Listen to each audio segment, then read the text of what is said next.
Voilà, on va prier pour aussi que le Seigneur nous évite toute distraction et qu'on soit concentré sur sa parole. Seigneur Jésus, merci pour ce qu'on a pu vivre déjà au travers de la louange, de l'adoration. Seigneur, tu es présent dans ces lieux et c'est manifeste. Seigneur, nous aimons ta présence et c'est vrai, c'est vital. C'est vital d'être dans ta présence, c'est vital de passer ces moments de ressourcement, de bénédiction. Et merci pour tous les encouragements que tu nous adresses. Seigneur, et aujourd'hui encore, on veut se souvenir que tu es le même hier, aujourd'hui et pour l'éternité. Ce que tu faisais il y a 2000 ans, tu es encore capable de le faire aujourd'hui. Seigneur, par l'action de ton esprit. Béni soit ton nom, Seigneur, et ouvre nos cœurs à ta parole, ouvre nos cœurs, Seigneur, par ton esprit, et Seigneur, qu'on puisse recevoir, Seigneur, ce que tu veux mettre dans nos vies. Que ce ne soit pas juste du blabla, quelque chose pour passer le temps ou parce qu'on a l'habitude, mais Seigneur, qu'on puisse vraiment être impacté par cette parole de vie. Vraiment, nous implorons ta grâce sur nos vies afin que, Seigneur, nous puissions nous tenir debout devant toi. Au nom de Jésus, j'ai prié. Amen. Être connu de Dieu, l'importance d'être connu du Seigneur. On peut être connu de plein de monde aujourd'hui avec les réseaux sociaux.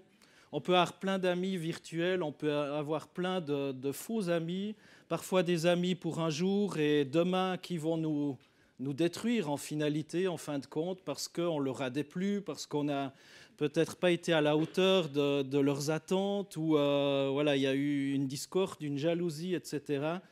Et on peut être connu d'énormément de monde, même les stars, on le voit, ou les hommes politiques, et tout à coup, on va vouloir les détruire parce qu'ils ont fait quelque chose qui ne correspondait peut-être pas à ce qu'on aimait, à ce qu'on avait envie et autres.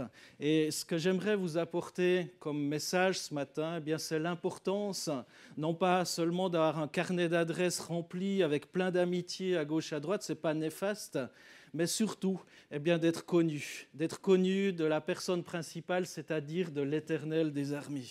Est-ce que ce matin, on peut être connu de Dieu et surtout connaître son amour pour nous? Parce que c'est ça le principal, si on est réunis dans ces lieux, peut-être qu'on a différentes images par rapport à Dieu, par rapport à l'Éternel, par rapport à son amour. Peut-être vous vous sentez sous le joug de la culpabilité aujourd'hui parce que vous pensez à ce que vous avez dit, à ce que vous avez fait.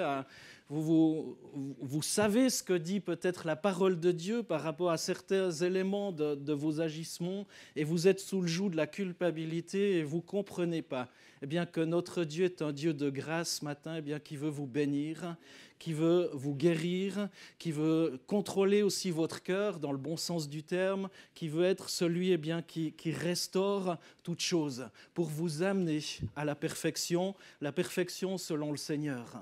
Non pas pour vous dresser une auréole sur la tête, mais pour vous permettre de progresser. Parce qu'on sait bien, que dans la vie, on ne peut pas rester statique. Il y a toujours quelque chose de mouvement. Lorsqu'on stagne, même si on restait toute notre vie couché, nos muscles finalement commencent à s'atrophier, on n'arrive plus à bouger, etc. On a besoin de ce mouvement.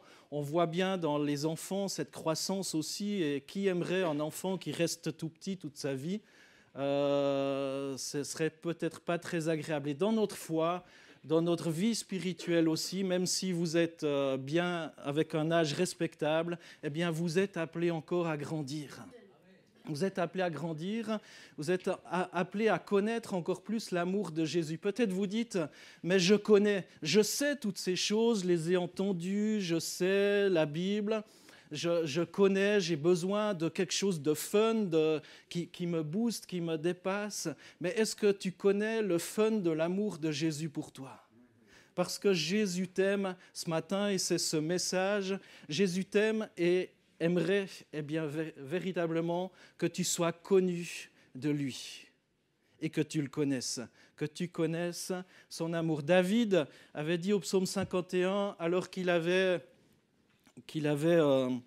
péché, qu'il avait commis des choses absolument abominables, il avait dit quelque chose, non pas qu'il avait perdu son salut, Il n'avait pas perdu, il savait bien que malgré toutes les atrocités qu'il avait commises, eh bien, il n'avait pas perdu son salut, mais il dit « Rends-moi la joie de ton salut ». Il y a quelque chose qui s'était éteint dans sa vie, il y a quelque chose eh bien, qui s'était comme effacé, annihilé.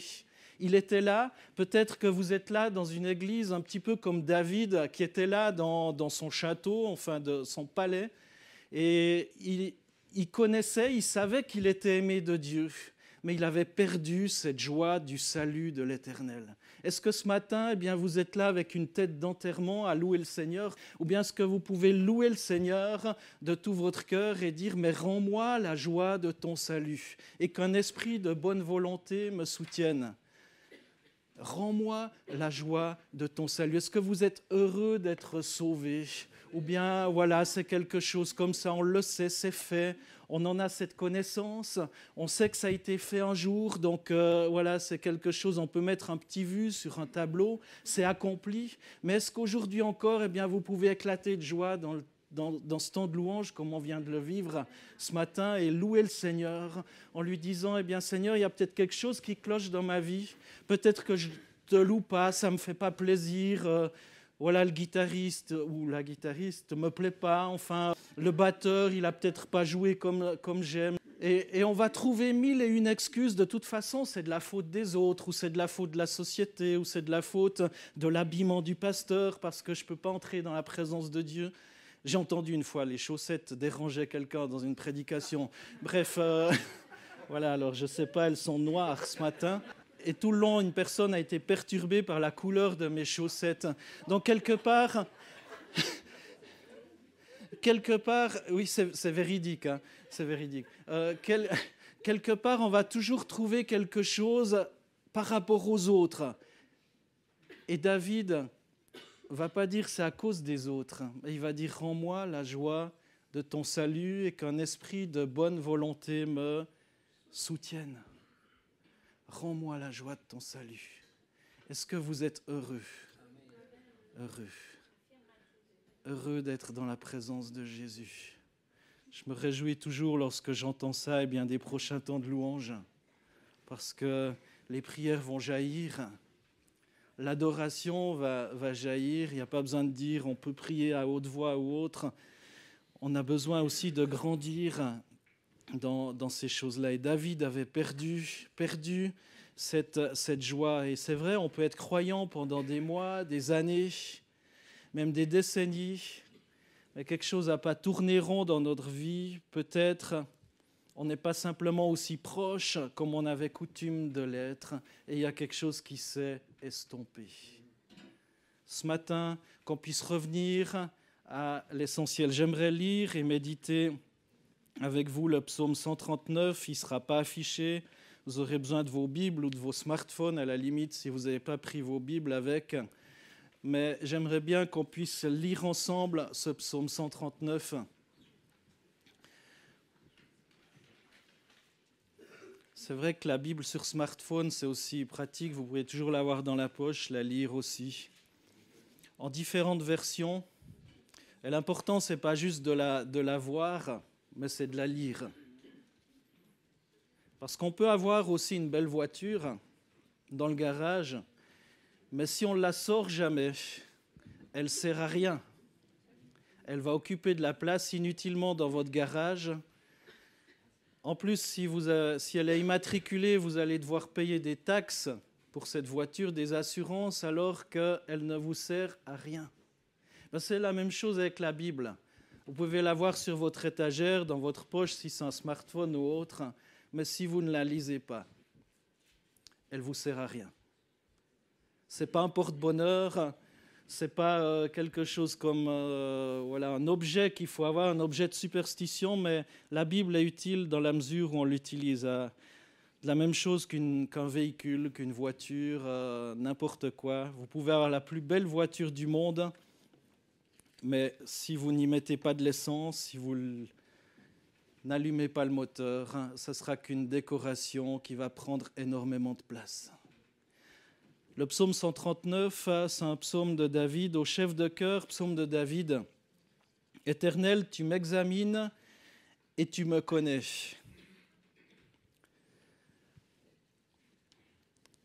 Tu sais quand je m'assieds et quand je me lève. Tu discernes de loin ma pensée. Je ne sais pas si ça ne vous fait pas flipper, ça. Voulez-vous cacher? C'est pas possible. C'est pas possible. Le Seigneur, même si vous ne le connaissez pas parfaitement, David dit, tu m'examines et tu me connais. Au verset 2, tu sais quand je m'assieds et quand je me lève. Tu discernes ma pensée. Tu discernes ma pensée. C'est flippant. Peut-être vous êtes en train de dire, tu m'énerves. Lui, il le voit. Lui, il l'entend. Il le sait. Verset 3, tu sais quand je marche et quand je me couche, et toutes mes voies te sont familières.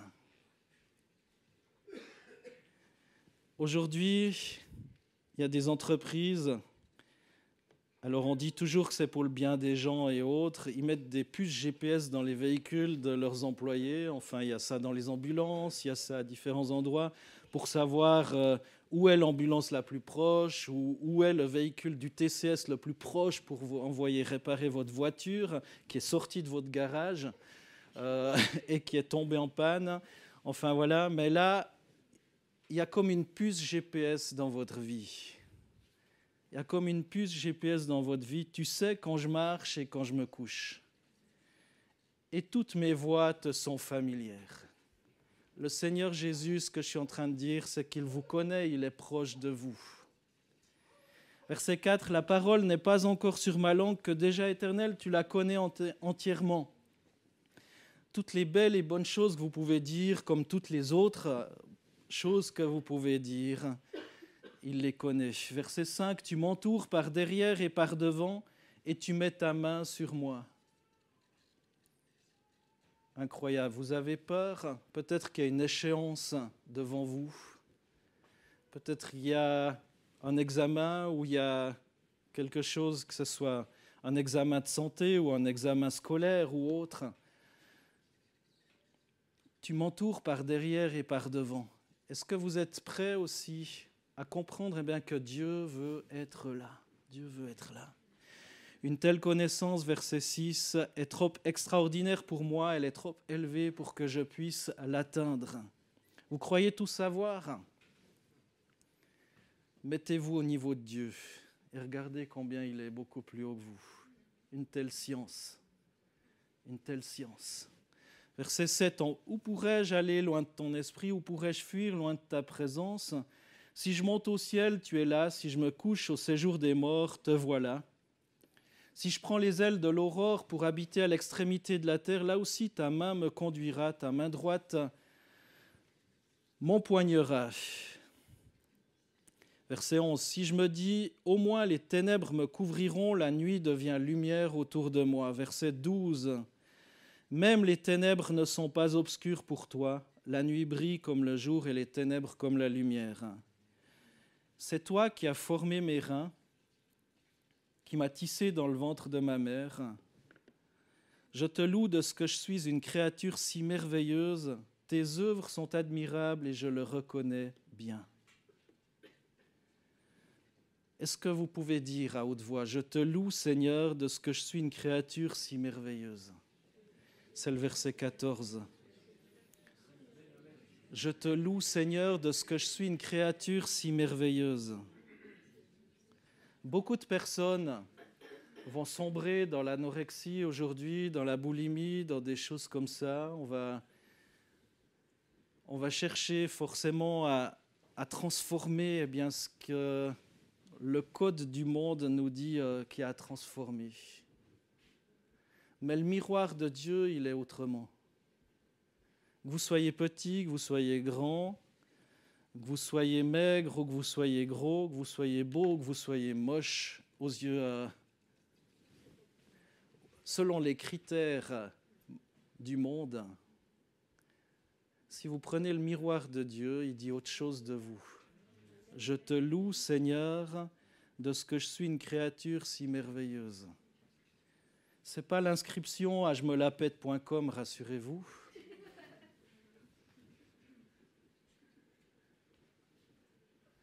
Mais c'est vraiment ce que Dieu dit ce matin. Je te loue de ce que je suis une créature si merveilleuse. Tes œuvres sont admirables et je le reconnais bien. En fait, en dénigrant votre corps, en dénigrant qui vous êtes, vous dénigrez l'artiste. Je ne sais pas si ça vous est arrivé de voir une magnifique fresque, enfin pour certains, et vous êtes là devant, puis vous dites, franchement, il y en a... Ils gagnent leur vie avec de la...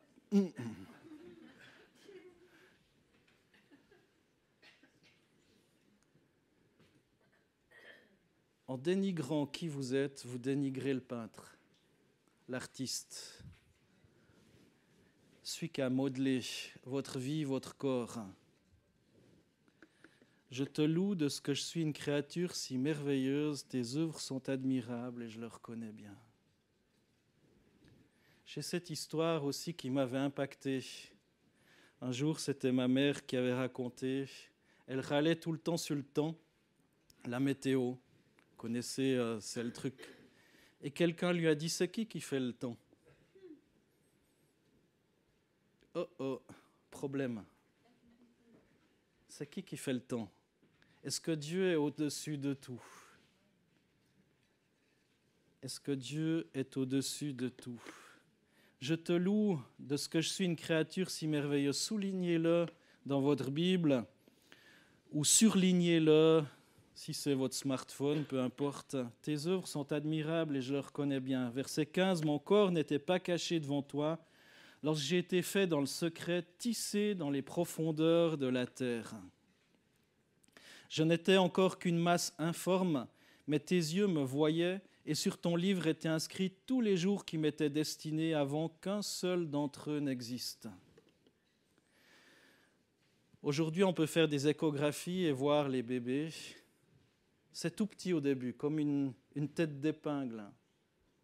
Et c'est juste incroyable, on voit le petit cœur qui bat déjà dès la conception. Il n'y avait pas les échographies à l'époque où David a écrit ça. 1000 ans avant Jésus-Christ, vous vous imaginez bien que ça n'avait pas encore été inventé. Mais là encore, il dit, mon corps n'était pas caché devant toi lorsque j'ai été fait dans le secret, tissé dans les profondeurs de la terre. J'étais encore qu'une masse informe et vide. Regardez une échographie si vous avez l'occasion d'un bébé à naître, enfin dans le ventre de sa mère. C'est juste pas très joli, quoi. Enfin, nous, on trouve ça mignon parce que voilà, c'est une vie. Mais voilà, ce n'est pas encore abouti encore. Une masse informe, mais déjà là, Dieu est à l'origine de la vie. Vous savez, je suis né bien après mes frères, j'ai 3 frères, et je m'étais mis dans la tête que j'étais un accident quand j'étais enfant. Oui, forcément, quand tu nais 7 ans après les autres, alors qu'il y a un âge précis entre les précédents. Je m'étais mis dans la tête, j'étais rentré à la maison comme ça, je ne sais pas si on en avait parlé à l'école. Et je pense que la sagesse de ma mère et son amour a fait bien que cette pensée est partie. Mais c'était suffisamment fort pour qu'aujourd'hui je m'en souvienne encore et que je vous le dise. Personne dans cette salle n'est là par hasard. Même si quelqu'un est le produit d'un viol, le fruit d'un viol, ou hors mariage, ou que sais-je, personne est là par accident. Personne. Il n'y a pas de hasard. Dieu est à l'origine de la vie. Et si aujourd'hui tu es là, mon frère, ma sœur, qui que tu sois dans cette salle, c'est parce que Dieu l'a voulu. Et chacun des jours de ta vie sont inscrits dans ce livre de vie de l'Éternel. Chacun, du début à la fin, même depuis son origine avant le début. Et c'est pour ça qu'on est appelé à respecter la vie. À respecter la vie. Ce genre de psaumes nous disent qu'on est appelé à respecter la vie parce que Dieu est à l'origine, même lorsqu'on est encore une masse informe et vide.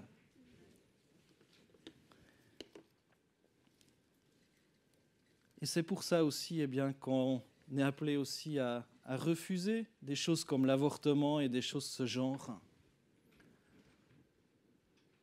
Parce que la vie appartient à Dieu, du début, de la conception à la fin. À la fin. Alors ce matin, dites-vous que vous êtes connus de Dieu. Vous êtes connus de Dieu. Mais est-ce que vous connaissez son amour? Son amour pour vous. Son amour, sa grâce. Verset 17, que tes pensées, ô Dieu, me semblent impénétrables, que leur nombre est grand. Comment les compter? Elles sont plus nombreuses que les grains de sable. Je me réveille et je suis encore avec toi. Ô Dieu, si seulement tu faisais mourir le méchant. Ils parlent de toi pour appuyer leurs projets criminels. Ils utilisent ton nom pour mentir, eux, tes ennemis. Éternel, comment pourrais-je ne pas détester ceux qui te détestent, ne pas éprouver du dégoût pour ceux qui te combattent? Je les déteste de façon absolue. Ils sont pour moi tes ennemis. Verset 23. Examine-moi, ô Dieu, et connais mon cœur. Mets-moi à l'épreuve et connais mes pensées. Regarde si je suis sur une mauvaise voie et conduis-moi sur la voie de l'éternité. Est-ce que ce matin, vous êtes prêts à dire comme David, examine-moi. Verset 23.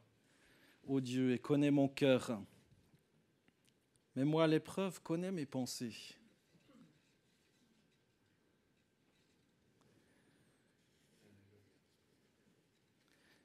Sur Internet, il y a un tas de choses pour cacher. Cacher là où on peut avoir surfé, on peut effacer, alors on peut retrouver. Mais il y a certains moyens pour cacher les endroits où on est allé surfer peut-être et on se sent peut-être un petit peu coupable. Parce que c'était peut-être pas un endroit très honorable. Mais on cache. Et comme ça, on croit que personne va voir. Mais là, David, alors qu'il a reconnu au début que qu'il soit assis, qu'il soit debout, Dieu voit tout, il le reconnaît. Mais en plus, il lui dit, à la fin de ce psaume, non seulement je sais que tu vois, mais en plus je te donne le droit de voir. Je ne vais rien faire dans le secret. Je ne vais pas me cacher, parce que de toute façon, je sais que tu vois tout, mais en plus, j'aimerais que tu sois mon filtre, que tu vois tout, que ça soit vu au grand jour ou pas. De toute façon, il est en train de lui dire, examine-moi, ô Dieu, et connais mon cœur. Mets-moi à l'épreuve, connais mes pensées, regarde si je suis sur une mauvaise voie et conduis-moi sur la voie de l'éternité. Vous savez, c'est un scoop pour personne, on va tous mourir un jour ou l'autre. On va tous mourir. On ne sait pas combien de temps on va vivre sur Terre. Je ne suis pas en train d'essayer de vous faire peur, mais tôt ou tard, à moins que le Seigneur ne revienne, on va tous finir dans une tombe. C'est la réalité. On le voit autour de nous. En tout cas, personne ne dépasse les 105, les 110 ans ici. Mais déjà, si vous vivez jusque-là, voilà, c'est pas mal. Mon père a 90 ans ces jours. Enfin, il a fait 90 ans début mars. Et on sait bien qu'au bout d'un moment, c'est fini. Et David, il dit, il se rend compte que c'est fini un jour. Il dit, conduis-moi sur la voie de l'éternité. En fait, c'est fini, mais ce n'est pas vraiment fini, ça continue.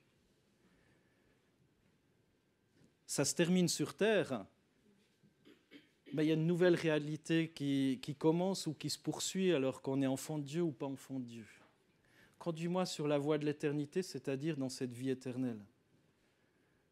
Et vous connaissez tous, ou vous l'avez entendu, Jean 3,16, « Car Dieu a tant aimé le monde qu'il a donné son Fils unique, afin que quiconque croit en lui ne meure pas, mais qu'il ait la vie éternelle. » Alors oui, on va mourir de façon physique, mais spirituellement, on est appelé à continuer de vivre. Et c'est ce que David a raconté. Le chameau. Dromadaire. Le dromadaire. Ce texte, Matthieu 7, 22, 23. Au jour du jugement, nombreux sont ceux qui me diront « Seigneur, Seigneur, nous avons prophétisé en ton nom. Nous avons chassé des démons en ton nom. Nous avons fait beaucoup de miracles en ton nom. Je leur déclarerai, je ne vous ai jamais connus. Allez-vous-en, vous qui pratiquez le mal. » Est-ce que vous êtes connus de Dieu, non pas juste pour les choses étincelantes, mais connus de Dieu parce que lui-même aussi vous connaît? Et pourquoi ce chameau? Ou dromadaire, pardon. Merci. On va en faire bientôt en Israël quand on ira là-bas.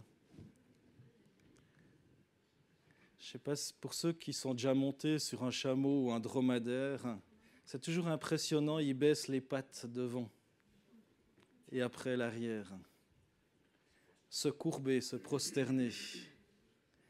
Et vous êtes appelés à être un petit peu comme des chameaux ou des dromadaires. Le matin, de vous agenouiller devant votre maître. De vous agenouiller devant votre maître, de plier les genoux devant lui et de reconnaître sa seigneurie sur votre vie, de lui laisser déposer ses fardeaux, son cœur, son amour sur votre vie et de poursuivre votre route et à la fin de la journée, eh bien, de vous approcher de nouveau de Dieu, de plier les genoux devant lui, de le remercier, le bénir pour tout ce qui a bien été, de déposer aussi tout ce qui n'a peut-être pas été, afin que vous puissiez avoir une nuit paisible et tranquille, comme c'est dit dans la parole de Dieu aussi. Alors je vois ce chameau qui a besoin de se plier déjà en avant ou dromadaire devant son maître. Est-ce qu'on plie aussi nos genoux devant Dieu? Est-ce qu'on le reconnaît? Est-ce qu'on a cette humilité devant lui pour le reconnaître en tout et pour tout? À chacun de le dire.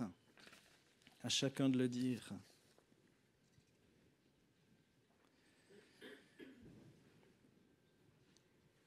Je vais m'arrêter là pour ce message.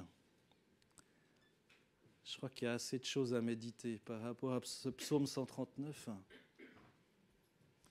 Si vous pouvez retenir que Dieu voit tout, il connaît tout, il entend tout. Si vous pouvez retenir que vous n'êtes pas un accident, vous n'êtes pas là par hasard. Peut-être que la vie a été difficile jusqu'à présent, vous avez subi des injustices, c'est possible. Mais vous n'êtes pas né pour souffrir. Vous n'êtes pas né pour en baver. Vous êtes né parce que Dieu a un plan, un objectif pour votre vie. Dieu a un objectif pour votre vie. Dieu a quelque chose pour vous. Est-ce que vous allez vous lever pour lui ce matin ou est-ce que vous voulez continuer de subir et de subir encore la vie?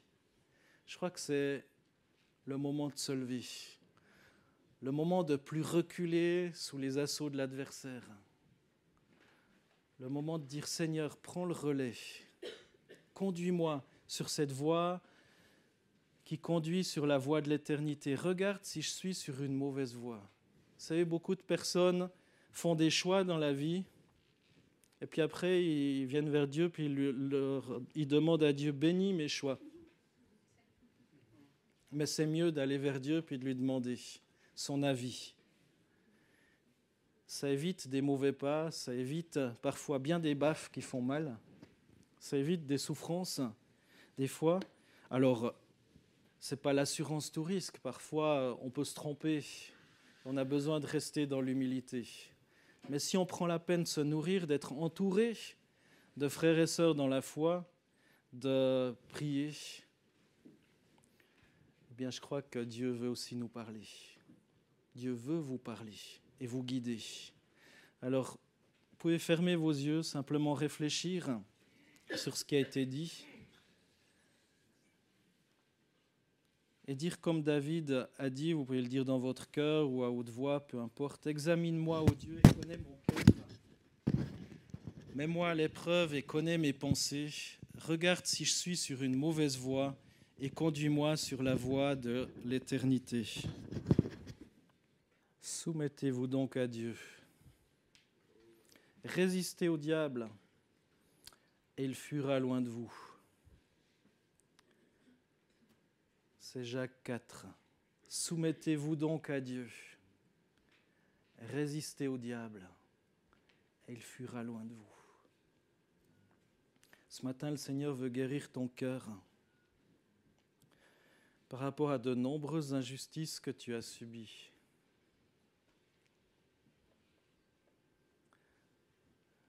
En fait, tu as accusé la terre entière pour toutes tes souffrances. Mais tu n'as jamais pris conscience que tu es pas appelé à être une victime, mais à te lever et à considérer que Dieu veut avoir son regard sur toi.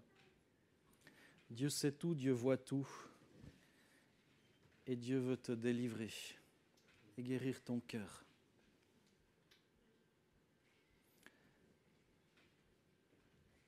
Simplement, il y a des zones d'ombre dans ta vie et tu es appelé à lui ouvrir ta vie, lui ouvrir ton cœur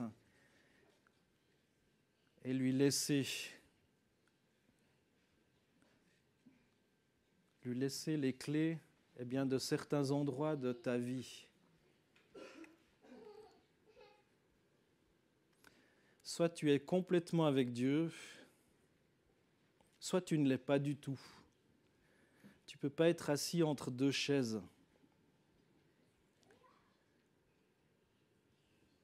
Reviens à Jésus.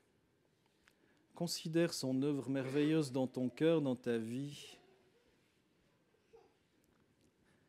Et repens-toi aussi d'avoir imaginé que tu n'es pas une créature merveilleuse. Parce que c'est Dieu qui t'a créé.